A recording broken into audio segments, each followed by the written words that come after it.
पाकिस्तान में tax rate गलत है, चेयरमैन एफबीआर। ज्यादा टैक्सेस पाकिस्तान को चलने नहीं देंगे वजीर आजम। क्या 1010 गाड़ियों की खरीदारी से टैक्स का निज़ाम बेहतर हो सकेगा? रजा रूमी साहिब, ये जो इस्तेदादे कार करने के लिए या फील्ड अफसरान के लिए 1010 गाड़ियां खरीदी जा रही हैं 6 अरब रुपए से, क्या हमारा जो टैक्स का निज़ाम है वहाँ पे जो गैप्स मौजूद हैं, जो बार बार रिफॉर्म्स की बात की जाती है, आपके ख्याल में वो भी हो पाएगा? क्या टैक्स निज़ाम बेहतर होगा इस खरीदारी के बाद?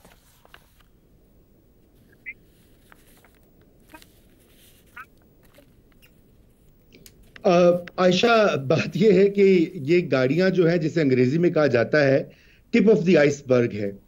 आपकी मैं तवज्जो मबजूल करवाऊंगा। मीडिया इस तरह की चीजें, आपको पता है, खबर बनती है और फिर वो काफी उसके ऊपर बातचीत होती है, शोर शराबा होता है 2-4 रोज, उसके बाद लोग भूल जाते हैं। हकीकत यह है कि आज से तकरीबन जो है 20-22 साल पहले मैं एक एशियाई तरक्याती बैंक में काम करता था और उस जमाने में मुझे याद है कि टैक्स रिफॉर्म का एक प्रोग्राम वर्ल्ड बैंक ने $150 मिलियन का अप्रूव किया हुआ था।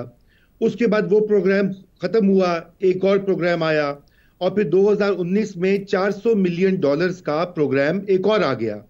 यानी कि पाकिस्तानियों के ऊपर अरबों रुपए का कर्जा जो है वर्ल्ड बैंक से लिया गया कि पाकिस्तान में टैक्स की इस्लाहात नाफिज की जाएं। नतीजा आपके सामने है। हर साल जो है महसूलात में कमी होती है, वही रोना धोना होता है, वही IMF की शराइत होती हैं, वही एग्जेम्पशंस मौजूद हैं जिन अशराफिया का आपने जिक्र किया। कोई टस से मस नहीं होता और जूं का तूं मामला रहता है। और ये गाड़ियां खरीदना, तो ये शाह खर्चियां तो बहुत आम बात है। आज FBR की है, कल किसी और महकमे की होगी। मैं तो हैरान रह गया था कि पंजाब में लाहौर में जो सिविल ऑफिसर्स मेस है, मैंने बजट में देखा, इस साल के बजट में 1 अरब रुपए उसकी तज़ीनो आराइश के लिए रखे गए हैं। ये वो दौर है जब लोगों को और अवाम को ये कहा जा रहा है कि बड़े सख्त हालात हैं, महंगाई बहुत है, अपनी जब बेल्ट टाइटनिंग हो रही है, खर्चे कम करने पड़ेंगे वगैरह वगैरह। और दूसरी तरफ आप देखें कि जो रिसोर्सेज हैं वो किस तरह एलोकेट होते हैं। तो ये बिल्कुल ही एक नामुनासिब बात है और मैं समझता हूं कि इसका मरबूत एक हल निकालना पड़ेगा इस गवर्नमेंट को और ये देखना पड़ेगा कि FBR को किस तरह ठीक किया जाए। वो बड़ी अभी तक बड़ी दूर की बात लग रही है। दूर की बात है। जैगम साहब खुद बता रहे हैं, चेयरमैन FBR, ये जो सिस्टम है सिर्फ 5% लोगों के लिए बनाया गया है। कोई मरबूत निजाम हम बना पाएंगे? 90 की दिहाई में नवाज शरीफ, फिर मुशर्रफ साहब, लोगों के घर में खड़ी गाड़ियां, मोटरसाइकिलें चेक की जाएं, सिविलियन हुकूमतें रहीं। नतीजा हमारे सामने है कि हमें आज बताया जा रहा है टैक्स निजाम ही गलत है। इस्लाहात हो पाएंगी या नहीं? मरबूत निज़ाम बनाना चाहेंगे तो बनाएंगे ना, और निज़ाम गलत है तो उसकी भी एक वजह है ना, और उसके पीछे भी कोई दूसरी बात है ना। देखिए, इसके पीछे जो बात है वो डैरन एचिमोग्लू, जिन्होंने किताब लिखी थी वाई नेशंस फेल, और अभी उनको नोबेल प्राइज़ भी मिला, वो बताते हैं कि कौमों के पीछे रहने की बहुत बड़ी वजह, सबसे बड़ी वजह एक्सट्रैक्टिव इंस्टीट्यूशंस होते हैं। ऐसे इदारे जो अवाम का खून निचोड़ते हैं, अवाम के लिए काम नहीं करते और वेल्थ ट्रांसफ़र कहीं और करते हैं। और हमारे यहाँ मामला ये है कि जो वेल्थ लेके ट्रांसफ़र करते हैं वो सिर्फ हमसे एक्सट्रैक्ट नहीं करते, वो हमारे बच्चों से भी एक्सट्रैक्ट कर रहे हैं। वो कर्जे लेकर भी उनको उनकी एक्सट्रैक्शन कर रहे हैं जो हमारे पोतों पड़पोतनों ने देने हैं। एक छोटी सी मिसाल दूं मैं आपको। यहां पे रजा रूमी साहब ने जिस इदारे की बात की, उस इदारे ने सपोर्ट किया पाकिस्तान को access to justice program, $350 million. अंदाजा लगाइए, पाकिस्तान के जस्टिस निजाम को बेहतर करने के लिए। जस्टिस का निजाम बेहतर हुआ? नहीं हुआ। बिल्डिंग्स बनी, गाड़ियां आई, मजे आए। यानी जो कर्ज ये लेते हैं उसको इस्तेमाल करते हैं। अब ये जो गाड़ियों वाला मामला है, 1 साल पहले भी उठा था जी। वर्ल्ड बैंक से पैसे लिए गए हैं डेटा नेटवर्क के लिए, क्योंकि डेटा बहुत इंपॉर्टेंट है, डेटा नेटवर्किंग बहुत इंपॉर्टेंट है FBR के मस्सर चलने के लिए। और उसमें पिछले साल ही प्लान बनाया गया था कि 155 गाड़ियां ली जाएंगी 2 अरब रुपए की। ठीक, शोर मचा था, रिपोर्टिंग हुई थी, अच्छे हमारे कुछ जर्नलिस्ट ने रिपोर्टिंग की थी। वजीर आजम को कुछ अफसोस हुआ, कुछ शर्मिंदगी, उन्होंने कहा नहीं नहीं रुक जाओ। ये पिछले साल फरवरी की बात थी। बिल्कुल। और 11 महीने हुए हैं, वो गाड़ियां 155 से 1100 हो गई हैं। सही। और जो रकम आप मेरी तस्दीक कीजिएगा, मेरे ख्याल है कोई 10 अरब पे जाकर पहुंच गई है। सर ये जो भी आज आ रही है वो 6 अरब तक की भी दो हिस्सों में। जी, ऑस्टेरिटी कहां गई? पता नहीं सर, हम भी वही तलाश कर रहे हैं। आपकी मास्टर निसार साहब, ऊपर ऑस्टेरिटी और मरबूत निजाम की बात हो रही थी। सर ये क्या मुमकिन है कि मुल्क में सरकारी ओहदेदारों और इंतजामिया को छोटी 660 सीसी गाड़ियां दे दी जाएं ताकि कम फ्यूल हो, कोई बचत हो? पार्लियामेंट ऐसा कोई कानून मंजूर कर ले?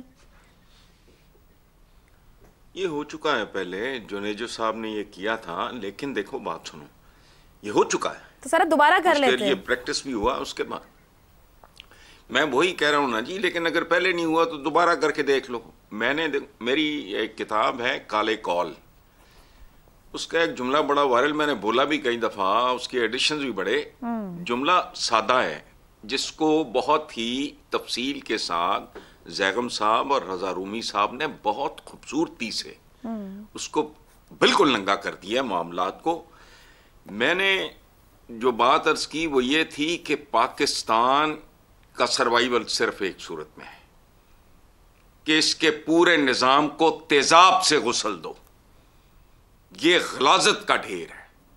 ये जो बात उन्होंने की है सिर्फ टैक्स रेट ही नहीं है।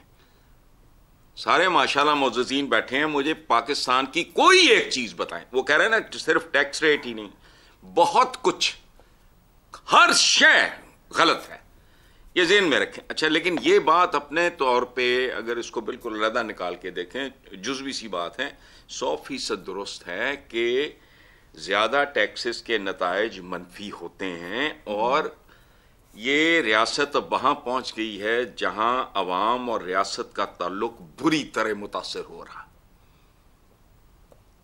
अवाम की अगर दिलचस्पी या ताल्लुक ना रहे, माँ बाप, सुतेली माँ भी तो होती तो माँ ही है ना, लेकिन नहीं होती। क्यों? ये सुतेली माँ जैसी एक रियासत है। मैंने तब भी कहा था जब एतजाज साहब गाया करते थे, रियासत होगी माँ की जैसी। रियासत प्रोटेक्शन नहीं, सही, पाकिस्तान में एक्सप्लॉयटेशन का सिंबल बनती जा रही है। मैं एहतियातन कह रहा हूं, बनती जा रही है। कोई सेंस ऑफ बिलोंगिंग नहीं है आम आदमी को इस रियासत के साथ। अच्छा, खुसूसन जब इन माफियाज और मगरमच्छों के बारे में खबरें आती हैं जो अरबों खरबों की वारदातें करते हैं, अरबों खरबों की मनी लॉन्ड्रिंग में मुलव्वस होने के बावजूद ड्राई क्लीन हो जाते हैं, उसके बाद जब ये जो दो हमारे दोस्तों ने जो बात की है जैगम साहब ने और ये, उसके बाद कोई है जिसका ईमान रह जाएगा अपनी रियासत पे? ठीक हो गया, दुरुस्त, बस बात खत्म होगी। शहजाद साहब, ये जो सेंस ऑफ बिलोंगिंग की बात की गई, बल्कि चेयरमैन एफबीआर ने तो कल कहा कि हम 60 में जब फ्रांस जहां था तालीमी निजाम को भी सवालिया निशान बना दिया, तो हमारा हर सेक्टर ही डिलीवर करने में नाकाम हो गया है। तो फिर तरीकाकार क्या है? अच्छा, ये राशिद लंगड़ियाल साहब जो है ना, जो चेयरमैन एफबीआर हैं, बड़े बहुत जबरदस्त, बड़े काबिल अफसर हैं, इसमें कोई शक की बात नहीं है। और वो जो कहते हैं उसको बहुत गौर से सुनना चाहिए। एक और उनका कॉल है जो कि शायद हम नहीं दोहराया, हमने बताया नहीं है इस प्रोग्राम में अभी तक, वो ये है कि मेरे ही महकमे यानी एफबीआर के अंदर 1 खरब की करप्शन हो जाती है इससे पेशतर पूरे साल के अंदर। यानी उनको ये भी पता है कि 1 खरब की पैसा इधर उधर हो जाता है, टैक्स का जो पैसा आता है उसके अंदर से। उन्होंने ये भी फरमाया कि 70% इनकम टैक्स देने वाले जो हैं वो तनख्वाहदार तब लोग हैं, बिल्कुल, यानी सिर्फ 30% और लोग इनकम टैक्स देते हैं, बाकी 70% तो वो हैं जो कि तनख्वाहदार हैं, जिनको मजबूरी है, एट सोर्स जिनका कट जाता है।